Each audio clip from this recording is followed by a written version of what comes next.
रजा academy नाम तो सुना ही होगा, इनके अजीबोगरीब काम भी आपने सुने ही होंगे। वैसे तो इनके बुरे कामों की लिस्ट लंबी है, लेकिन अब इसमें एक नई कामयाबी जुड़ गई है। कामयाबी इसलिए क्योंकि ये सब कुछ जानबूझकर करते हैं। इनकी नई कामयाबी है महाराष्ट्र दंगे। मणिपुर में अल्पसंख्यकों पर कथित अत्याचार के एक झूठ के चक्कर में भारत के प्रति अपनी कुंठा प्रदर्शित करने में महाराष्ट्र के कट्टरपंथी मुसलमान पीछे नहीं रहे। उन्होंने जमकर बवाल काटा और अपने अंदर की भड़ास को निकाला। पुलिस वालों पर पथराव और दुकानों पर आगजनी की खबरों के बीच सामने आया है कि यह प्रदर्शन रजा एकेडमी ने कराया था।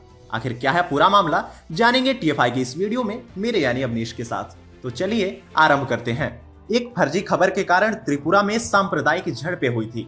देश भर के मुसलमानों ने दावा किया कि त्रिपुरा में हिंदू समुदाय के सदस्यों द्वारा मस्जिद में आग लगा दी गई और तोड़फोड़ की गई है। यह सब त्रिपुरा के धर्मनगर जिले के पानी सागर उपखंड अंतर्गत रोआ में शुरू हुआ, जहां विश्व हिंदू परिषद हाल ही में दुर्गा पूजा हमलों के दौरान बांग्लादेश में सताए गए हिंदुओं के अधिकारों के लिए एक विरोध मार्च का नेतृत्व कर रहा था। इस मार्च की आड़ में इस्लामवादियों ने राष्ट्रव्यापी आधार पर झूठ बोला। उन्होंने दावा किया कि एक मस्जिद में आग लगा दी गई है। त्रिपुरा पुलिस और सरकार द्वारा इस तरह के दावों को खारिज करने के बावजूद भारत भर के इस्लामवादियों का मानना था कि एक मस्जिद को राख कर दिया गया है। ध्यान रहे कि इस बात का कहीं कोई सबूत नहीं है कि त्रिपुरा में हिंदुओं ने किसी मस्जिद को छुआ तक था। फिर भी हिंदुओं के खिलाफ पागलपन, नफरत और हिंसा में शामिल होने के लिए एक अंधा अभियान शुरू किया गया, जिसका क्षेत्र त्रिपुरा से लेकर महाराष्ट्र तक फैला हुआ था। त्रिपुरा में एक मस्जिद में तोड़फोड़ की अफवाहों के आधार पर इस्लामिक संगठन रजा एकेडमी के सदस्यों ने शुक्रवार को महाराष्ट्र के विभिन्न शहरों में विरोध रैलियां की। इस विरोध प्रदर्शनों के दौरान 3 शहर अमरावती, नांदेड़ और मालेगांव में बड़े पैमाने पर हिंसा की सूचना मिली है। नांदेड़, मालेगांव और अमरावती में भीड़ द्वारा दुकानों पर पथराव के साथ विरोध मार्च हिंसक हो गया, जिसमें 2 पुलिसकर्मी घायल हो गए।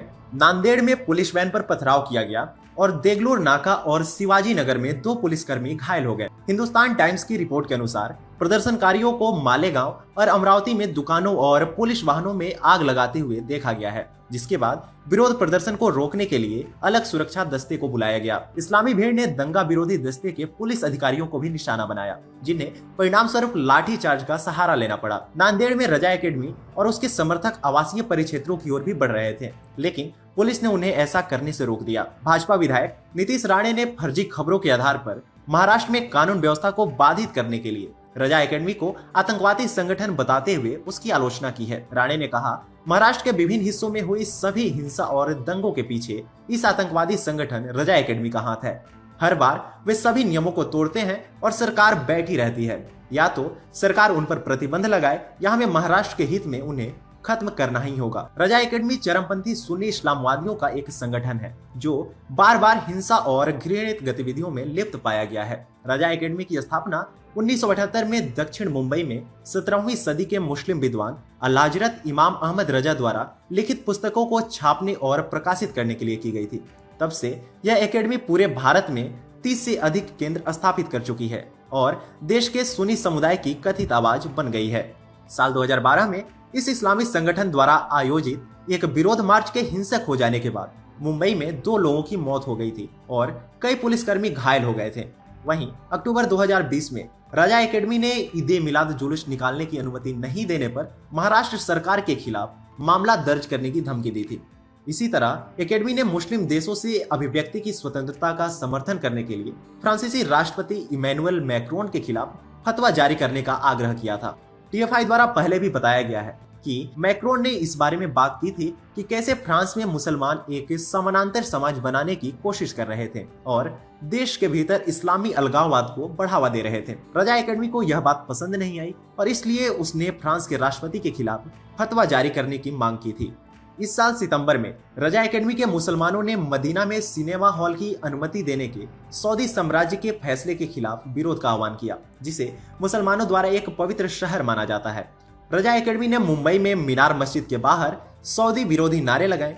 रजा एकेडमी के सदस्यों ने पोस्टर रखे थे जिनमें मदीना मुनव्वरा में सिनेमा हॉल बंद करो और हरमैन शरीफैन के गेट को खोलो का हवाला दिया गया था। इसके अलावा रजा एकेडमी के नेतृत्व में हिंसक विरोध प्रदर्शन के दौरान मुस्लिम युवाओं ने साल 2012 में मुंबई के अमर जवान स्मारक को क्षतिग्रस्त कर दिया था। संक्षेप में कहा जाए तो रजा एकेडमी कट्टरपंथी इस्लामी विचारों को बढ़ावा देने के लिए बदनाम है। समय आ गया है कि ऐसे चरमपंथी संगठनों को कट्टरपंथी विचारों को बढ़ावा देने से प्रतिबंधित किया जाए, क्योंकि ये भारत की शांति और अखंडता पर खतरा पैदा कर सकते हैं।